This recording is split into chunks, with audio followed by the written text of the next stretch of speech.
Welcome to the New York Society Library. I'm Carol Malone, the chair of the Board of Trustees. And this evening it gives me special pleasure to introduce Katia Lysy, the granddaughter of Iris Origo, the international acclaimed biographer and historian. Katia will speak to us tonight about A Chill in the Air, her grandmother's previously unpublished diary, which Origo wrote in 1939 and 1940. Katia has not only brought her grandmother's previously unpublished diary to light, but has also edited these entries. There's also a very keen afterword by Katia that I recommend to you all. When these diary entries were published just last year, the New Yorker opined it's almost impossible to imagine a better time to read A Chill in the Air, and indeed much of it does sound quite contemporary. In Britain, the Telegraph has described the book as, quote, a gripping insight into the period leading up to the summer of 1940, when Mussolini aligned with Hitler against the Allies. Its publication comes 70 years after Iris Origo's 1947 bestseller, The War in Valdorcia, a personal account which opened the eyes of the world, particularly the eyes of the English world, to the heroism of Origo, her husband Antonio, and their neighbors and friends in a remote Tuscan valley. To quote Katia's compelling afterword, the Origos and their neighbors suffered the consequences of war and did not hesitate to rescue and shelter other human beings at great personal risk. Some of you may be familiar with the 2002 biography of Iris Origo by Carolyn Moorhead. More recently, 2019 saw the publication of the US edition of Origo's autobiography, Images and Shadows, published by the New York Review of Books. And we have 3 of Origo's books out on the table in the Peluso exhibition gallery outside this room for sale if you'd like to buy them afterwards.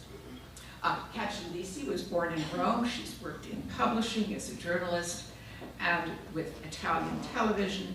Her career as a translator would make many of us envious. She has translated into Italian the work of H.G. Wells and Ruskin, among others, and from French, the novels of Zola and Balzac. She now lives between Rome and southern Tuscany, and in addition to assisting her mother with the management and development of the family estate at La Foce, she actively preserves her grandmother's literary legacy. And tonight I not only have the pleasure of introducing Katia, but the honor of welcoming to the library her mother, Benedetta. Benedetta, would you stand up? I'm sure everyone would like to know that you're here.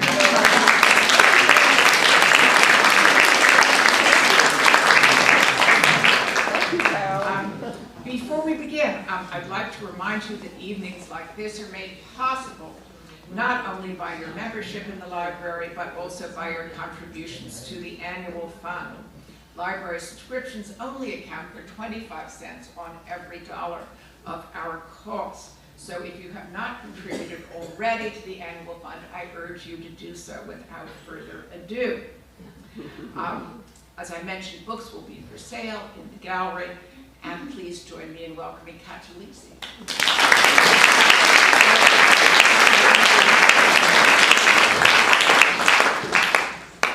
Good evening. Good evening. Can you hear me? Yes. I'm here to talk about my grandmother's literary legacy, but not only. It's her legacy as a person. She's portrayed here in the first photograph in her early 30s, in a very sad period of her life. I will tell you why later. But also an extremely, a turning point. This is when she first began to write seriously. This is a portrait taken in London. A Chill in the Air is certainly the book I took most part in, because I sort of rediscovered it lying around in my grandmother's study amongst her papers. It has been quoted in her autobiography. She draws on it, but it was never published fully. So I was very excited when I found it, especially because her best known book is War in Valdorcia, and it is the diary of her wartime years. It's the clue of the war as it passes through this remote Tuscan valley and suddenly involves this small rural community, whereas A Chill in the Air is a very different in tone, in atmosphere, in subject, because it's War in Valdoce is a war diary. It's very exciting and full of courageous deeds and evil acts, and it has a heroic finale, and it ends on a note of hope. Whereas A Chill in the Air is the account of the pre-war years, when Italy is plunged in gloom and the atmosphere is extremely tense, and the idea of becoming allies of the Germans was a problem for most Italians. So Mussolini had to set up a huge propaganda campaign to convince them that their ancient enemy, the Germans, enemies in the First World War, but also during the Italian Wars of Independence, were now to become their allies. So I've gone on too long about this. I really wanted to follow, as a fil rouge, Iris Origo's autobiography, Images and Shadows, because I have a lovely collection of old photographs, which I think you would probably like to see. Iris Origo was an Anglo-American. So she lived in Italy from a very early age, but her language was English, and she only wrote in English. I have so many Italians or Americans and English people who say, is she translated? No, she only wrote in English. She had an American father, a very wealthy family, the Cuttings. They had a wonderful home at Westbrook, which is now the Bayard Cutting Arboretum. It was bequeathed by the Cutting family to the state of New York. It's now a state park and beautifully maintained, both the house and the gardens. And here they are, the Cutting family at Westbrook. Not a lucky family as far as childbearing or early premature death is concerned, because William Bayard Cutting, sitting there with his wife, Olivia Murray Cutting, and had 4 children, none of whom had children except for my grandmother. So my grandmother was the last Cutting of this branch. William Bayard Cutting Jr., known as Bayard, is the one with the beard standing up there. Bronson is beside him, and then there's Justine and Olivia. So they had a wonderfully privileged, beautiful life, except, well, I love this photograph because it's, wouldn't we all like to go and see Pompeii like this? Look at them, just traveling in style. Here he is, Bayard Cutting, a brilliant man, highly regarded by people like Edith Wharton, who adored him because he was so intelligent and cultured and cultivated and destined for a wonderful political and diplomatic career. He did, in fact, go to London, beginning his political career. Here he is with his daughter Iris, very small, very unhappy to be posing. And in London he met the beautiful, very charming, very intelligent, but also very neurotic and capricious Sybil Cuff, who became his wife, Sybil Cutting. They married, and shortly after their wedding, disaster struck, in the sense that Bayard discovered that he had TB. And the rest of their marriage was spent running from place to place, trying to find a miraculous cure, the wonderful place where he would finally get better. There were moments in which he was better. He began his activity again. He was he was at the Messina earthquake in Sicily. He was coordinating American aid. And he was a very active man who suffered very much from his condition as an invalid. The very young Sybil Cutting belonged to an aristocratic Anglo-Irish family who lived at Desert Court. Beautiful house, sadly burned down during the Troubles. So I was saying that the Cuttings went from place to place, from Swiss sanatoriums to seaside places, and finally in 1908, they ended up in Egypt. Bayard was given a dahabeah, a private boat, in the hope that staying on the Nile, the hot desert air, would cure him. Unfortunately, that is not what happened. He died on that boat. His child was only, I think, not even 8. She was born in 1901. Here she is. And the most interesting part about her, this was obviously a very important part of her, a very important moment in her life. But it was even more important because her father left a letter, a very important letter to his young widow saying, please bring Iris somewhere where she can grow up free of this national feeling that is making people so unhappy. She must not have it. She must be somewhere where she has no roots, and so she can be free to marry anybody she wants. Maybe somewhere like Italy. After his death, the then very wealthy Sybil decided to move to Florence. And she bought a beautiful Renaissance villa called Villa Medici on the hills above Florence. Villa Medici was the place where Lorenzo the Magnificent used to gather with his court of humanists and poets and philosophers. And Sybil Cutting bought the house and called in a friend, the wonderful British architect called Cecil Pinsent, who designed the garden and restored the interior of the house as well.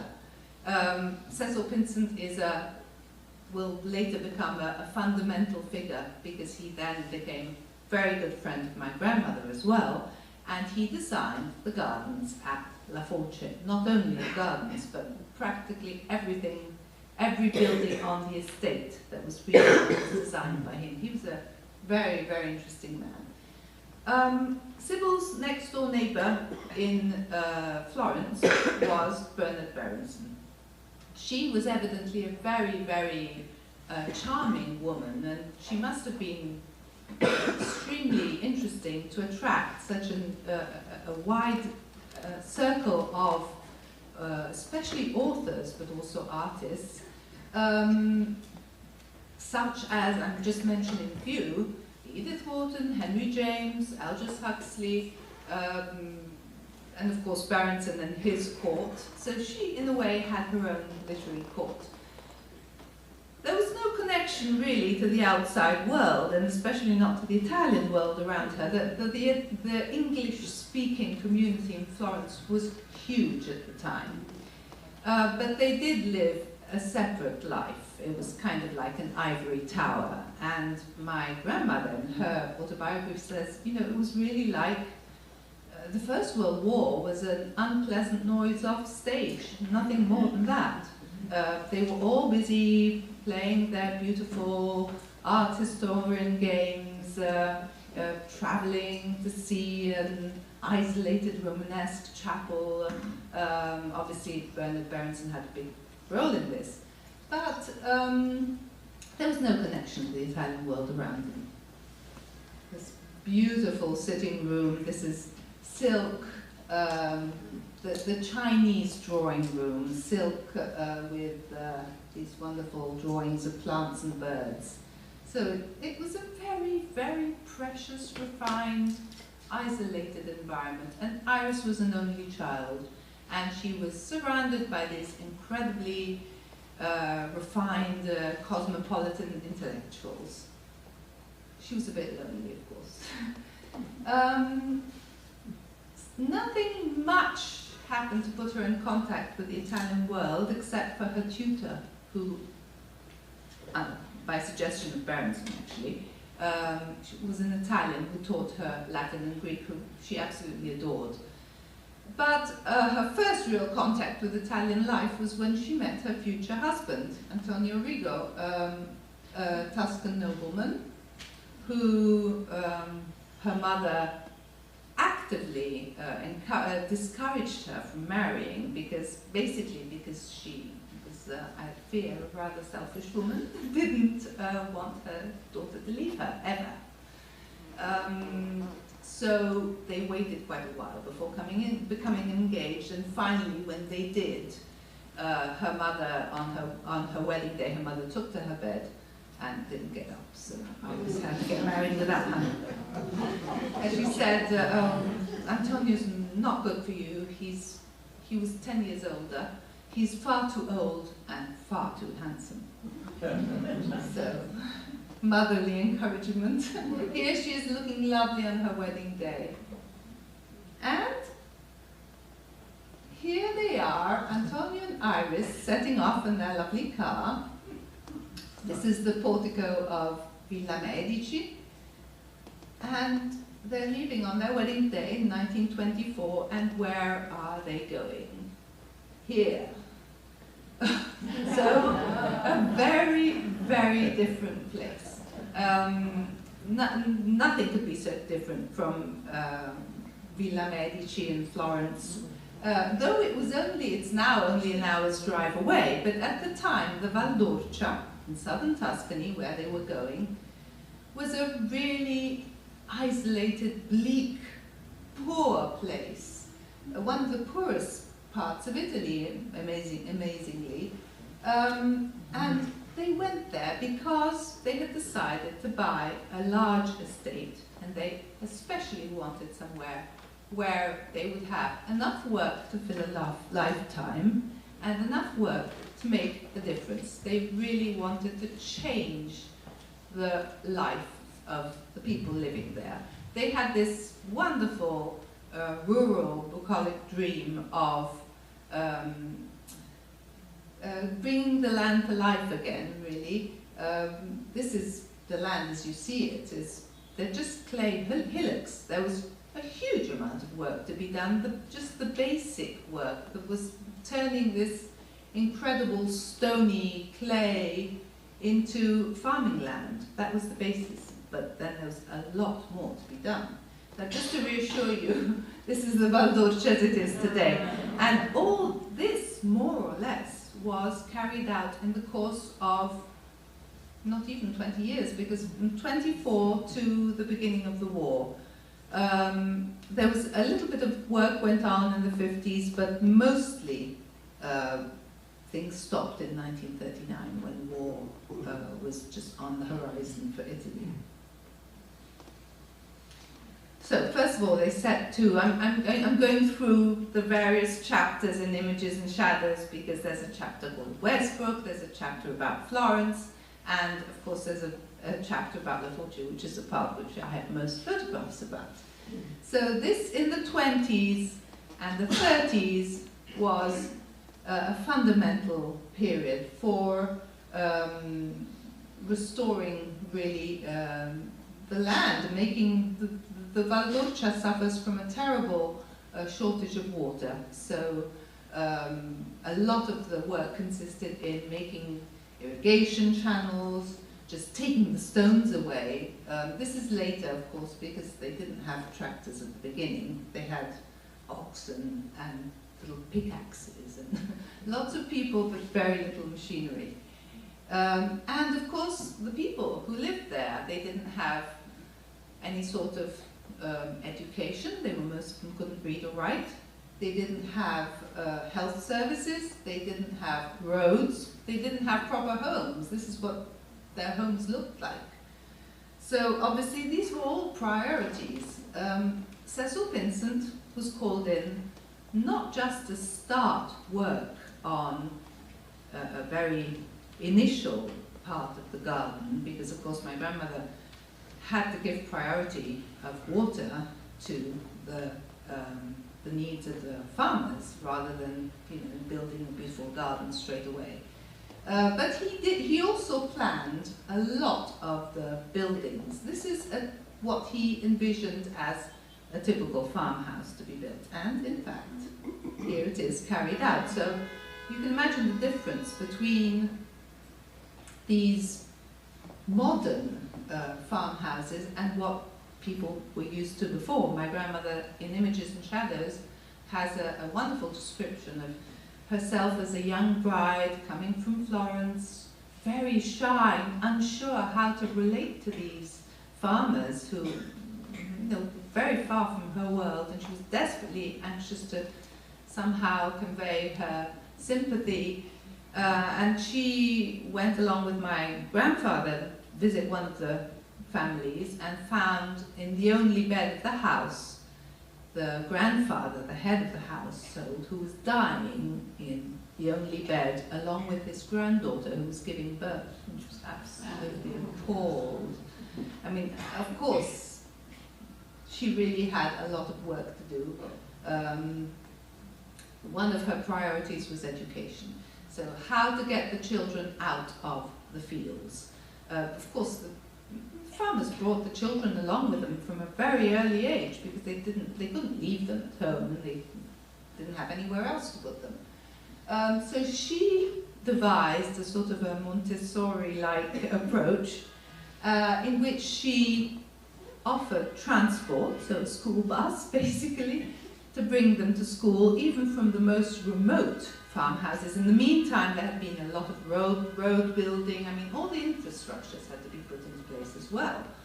And she then offered them a free meal, which is a very good way of a little rest, and then their parents could go and pick them up again at the villa of La Foce, which was not just a villa, it was also the hub of all the agricultural activities, where the oil was pressed, where the wine was brought, the grapes were brought, the wine was bottled, the grain was stored. I mean, there was a reason for everybody to converge on La Foce.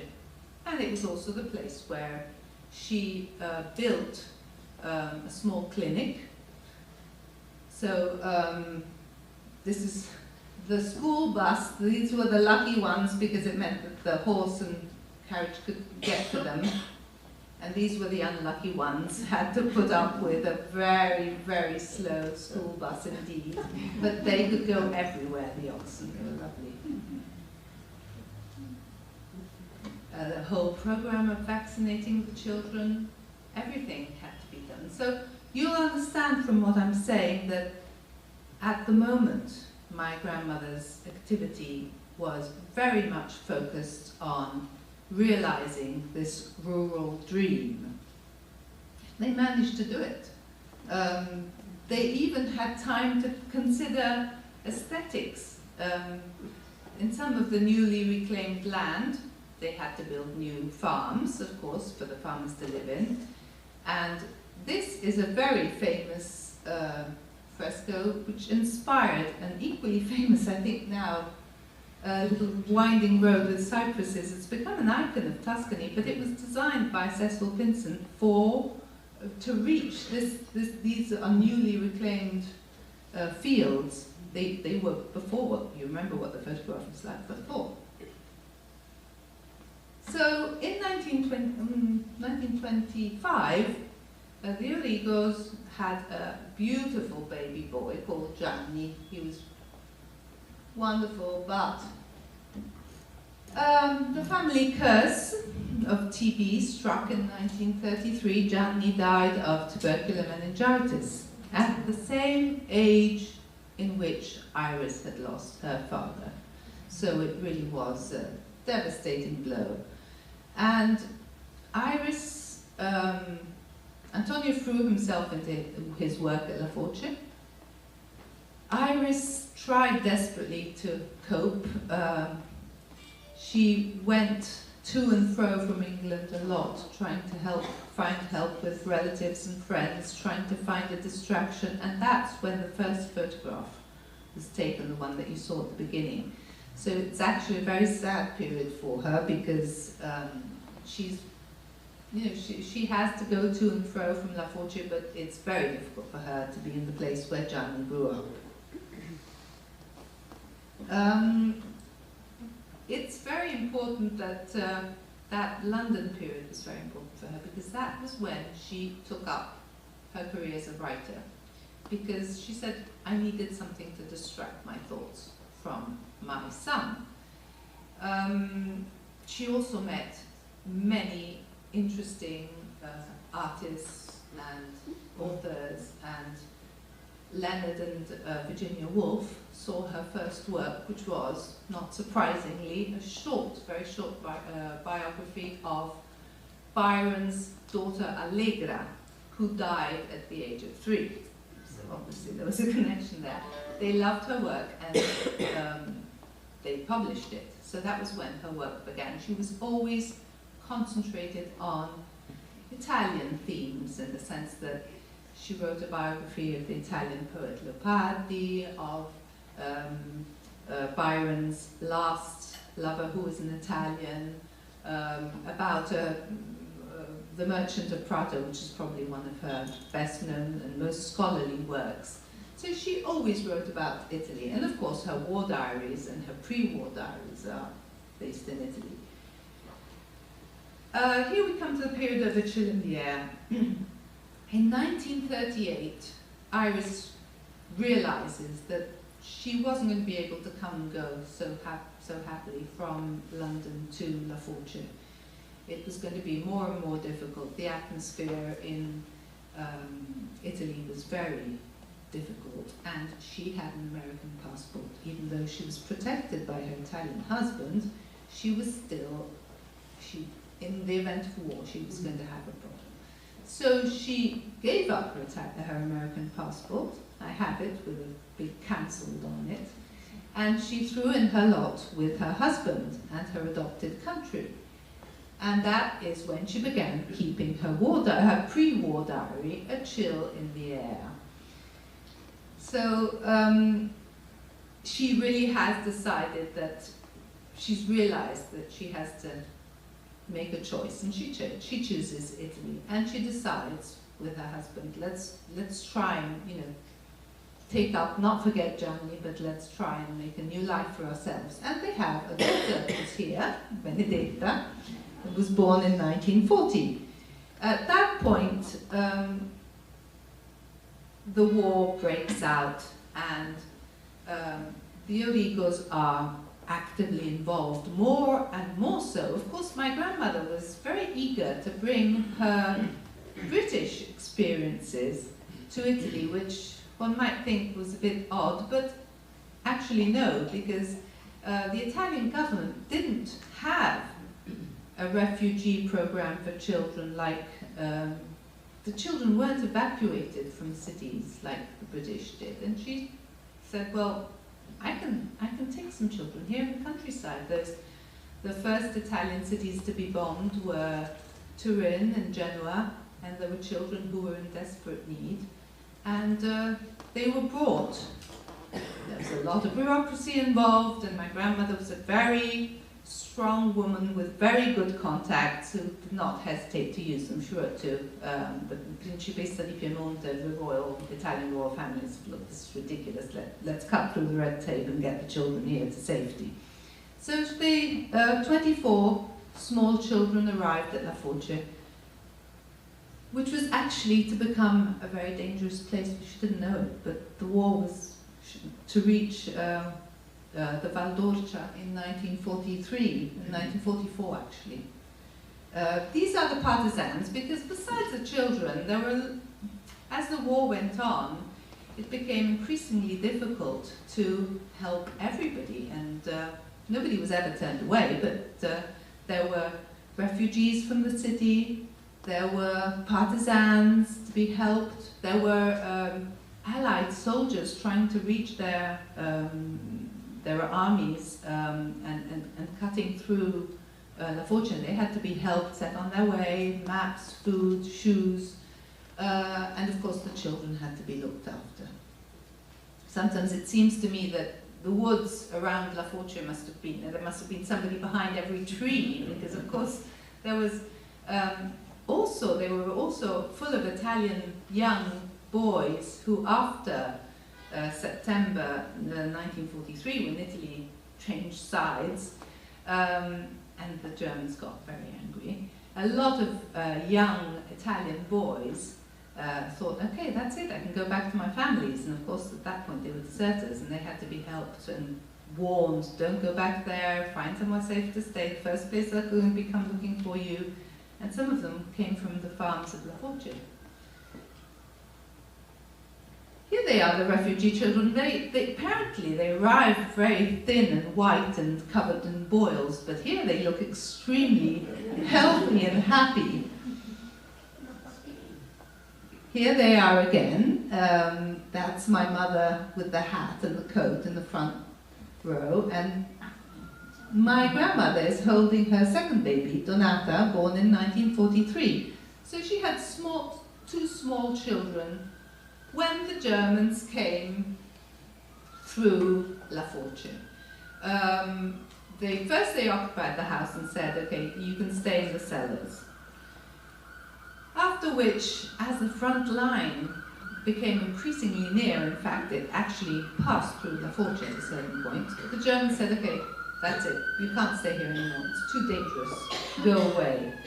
And Antonio and Iris found themselves leading a group of farmers, certainly, but also 24 small children, of which my mother, who was then aged 4, was one of the oldest, across minefields, bombed by Allied airplanes, to Montepulciano, which is 10 kilometers away now by road, but across the fields, I don't even know. Nobody quite knows exactly what route they took. But they managed to reach their friends in Montepulciano.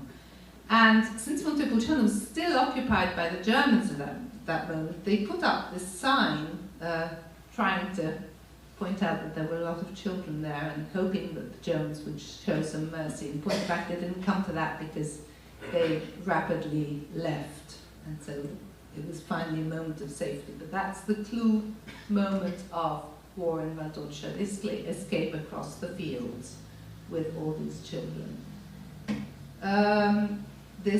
Here's my mother and my aunt, Benedetta and Donata, with my grandfather after the war.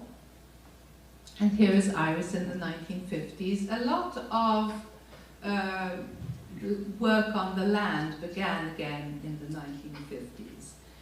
After which, in the 1960s, a lot of economic transformations. Italy had an economic boom in the 1960s, and the farm people, many of them went to work in the factories and decided they would rather have a car and a TV than a difficult life working in the field. So that was a difficult period. Here's a wonderful,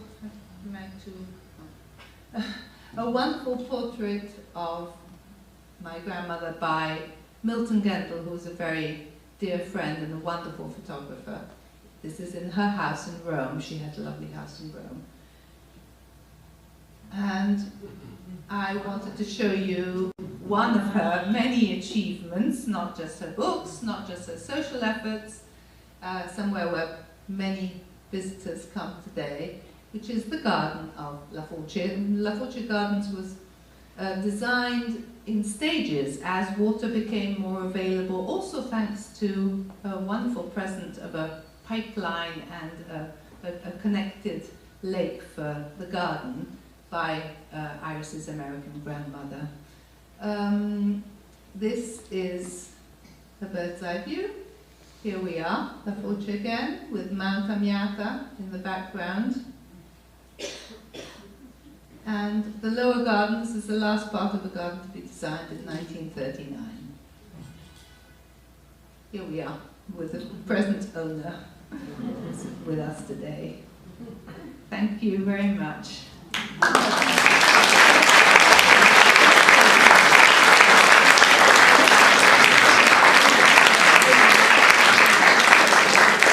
Feel free to ask any questions.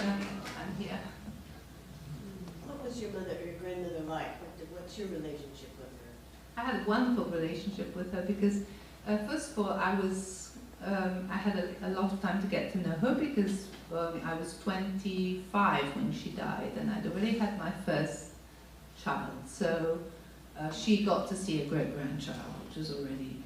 And she was very, very close to me I loved... She had this wonderful capacity for teaching children.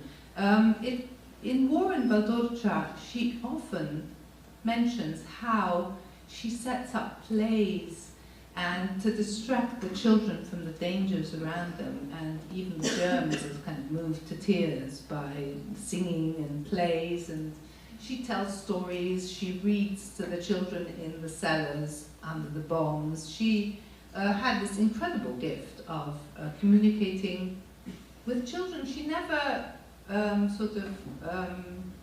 she always treated them as equals, really, and she gave me, all her life, she gave me wonderful reading lists, and I memorized poetry. In my afterword in Images and Shadows, it's funny, but one of my best memories is exactly the same as my mother's. She would have her morning bath, and she would have a grandchild or a daughter there reciting poetry beside her, or telling stories, or explaining, I don't know, everything from the tales of ancient Rome, Macaulay, to Rikki-Tikki-Tavi. It was a very traditional reading list for small children, and then it grew, and it was always slightly higher than we could understand, at least for me. It was she aimed, the sights were always set very high, and she said, you know, okay, read War and Peace. You won't understand some bits. You just skip the military bits. It doesn't matter. You can reread it later. And she was so right. It's there's always something that one can appreciate at every age. So, yeah. Where does the funding come from to maintain La Foce? Ah, okay, so very good question. We have carried out a lot of different initiatives. So the abandoned farmhouses, that were abandoned in the 60s and 70s, were restored by my mother in the 80s and rented out. A lot of it was also helped by the subsidies that the European Union was giving to the restoration of farmhouses all over Europe, mostly France and Italy, but also other places. So we rent those out. We have, one of them has been turned into a bed and breakfast. La Foce itself, the gardens are open to the public on certain days of the week. The house is still very much a family home because there's 4 of us and we all have children. So when we meet for Christmas or in the summer, when my brother, who's a musician, holds a music festival, that's also an occasion for us all to meet. But the rest of the year, we rent out La Foce for weddings, events, people who want to come and stay. And we hope that one of the attractions is that it is still very much a family home, not a hotel. So that's the answer to your question. We need that. It's the spirit of entrepreneurship is essential for the survival of La Foce. What happened to the Villa Medici in Fiesole, and how close is it to Itati? It's next door. I think my mother can answer that better than I can, but it's next door to Itati. It was sold to the same family, can you confirm, that owns it today? Who Absolutely. Keeps it beautifully. It's not very often open to the public, is it? No, it isn't actually open to the public, but the owner does very happily have people come and see it. Anybody who telephones, she supports Cancer Society, and so whatever people help give her as a kind of a ticket, it goes to that. And they don't get to the house, but the garden is certainly open. So the Chinese drawing room isn't visible? No, unfortunately, no. I think only friends or friends of friends, as always happens. So, I mean, if all of you... No, knock on the door. Unfortunately, I will do my best. Katia, have you had encounters with the children who made that long march in Monte Pulciano? Are some of them still alive, and do they have the memories? Yes, I must say that actually that's more my mother. But there's a story afterwards, because she wasn't content after the end of the war with having helped refugee children. She decided to turn those housing facilities and the schools into a school and a kind of a family home for orphans or for children from difficult families. So obviously she wasn't able to offer full medical assistance, but she chose children who would not easily have found a home. Children who were either because of their age or because maybe their parents had an alcoholic problem, or because they were just... There was one girl who had suffered from polio and had her leg in braces, and those were the children that I not grew up with, but I spent quite a lot of time with them. I remember I was very cross that these children called my grandmother Nonna. I thought that was really taking it too far. So, yes, to answer your question,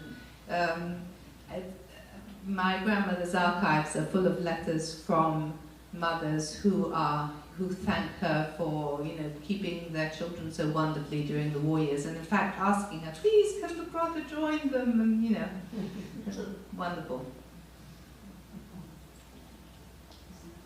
Actually, we were able to stay at La Foce good. a few years ago. It was delightful. Has anyone approached you about doing films, either documentary? I knew that was coming. Yes. Over the years, it's obviously a story that's crying out to be made into a film. So apparently the entertainment world is very complex and full of... So there have been many offers over the years, even during my grandmother's lifetime. In fact, the first one who seriously thought of turning her life into a film was Robert Benton. I don't know if you remember him. He was Kramer versus Kramer, and he struck up a friendship with my grandmother, but then he was old, he grew ill, in fact he died. So that was, the first effort was over. But since then, yes, there have been many attempts. So far, it hasn't come to it yet. Is water plentiful at La Foce now, and what does the waterworks consist in? I wouldn't say it's plentiful. It's certainly much more than it was, and in fact also the climate has changed. It does rain more than it did once, and there are so many conservation issues now. The photograph I showed you before with this wonderful farming land and so on, in point of fact it's terrible farming land. All we can grow is wheat, and it's still very heavy clay. It's either dust or mud with stones thrown in. So it's really very bad. But now the clay hills, at least part of it, are preserved as part of the original landscape. But since it rains much more, they don't look like that anymore. They're covered with wild gorse, and it's a very striking sight in the spring, but they're not quite the same as they were before. And yes, water's still a problem, more or less.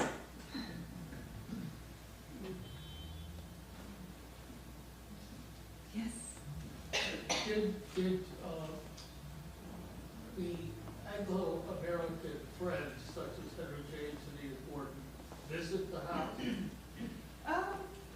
Did they? I don't think Edith Wharton ever came to La Foce, did she? Or Henry James, did they ever come to La Foce? No. I think it was Edith after Wharton, their no. time. Harold Acton did not come to La Foce, and they were contemporaries. Harold Acton was the Harold owner Acton, of La yes. Pietra, that beautiful villa that was bought at the same time by his father, at the same time as Sybil, my grandmother, bought the Villa Medici, he bought the Villa La Pietra, and made this beautiful garden and restored it. They were contemporaries, but they actually did not get on very well together. And so he never came to La Foce. He said to me, years after, when my mother was already gone, she had already died, that he said, you know, your mother never invited me to La Foce. I felt really awful about them.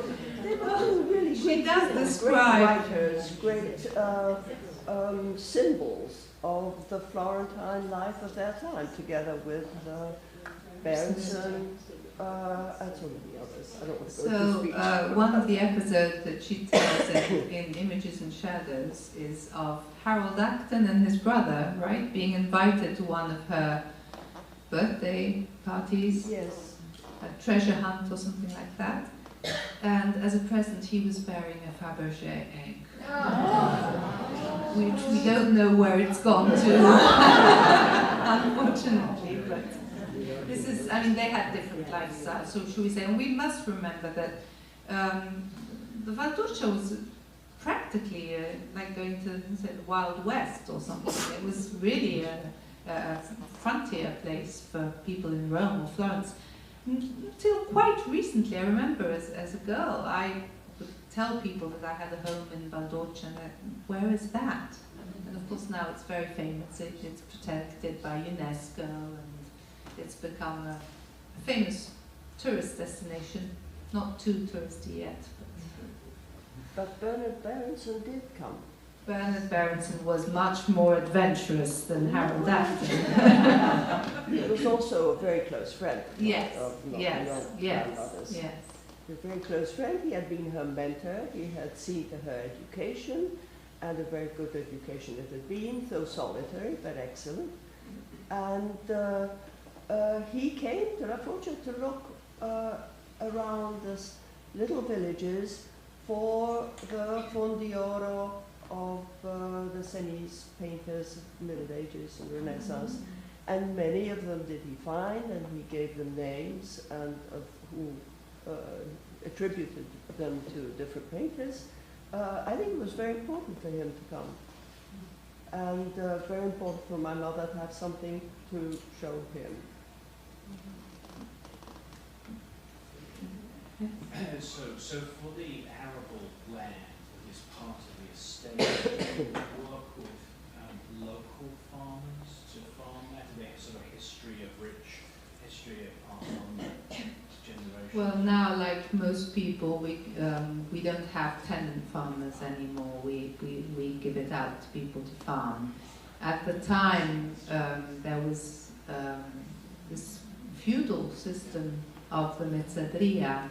Mezzadria was like a sharecropping system, which half of the crops went to the landowner, half to the peasants, and it actually worked quite well when the landowner was a good landowner. So he repaired the houses and he gave his farmers the money to buy, everything. Then it worked, but very often it wasn't like that. So yes, no, there's the whole. I think it was in the 60s that the mezzadria system was abolished, and a lot of the ex-farmers bought their own farm, but then a lot of them went away to the towns to look for an easier, better life.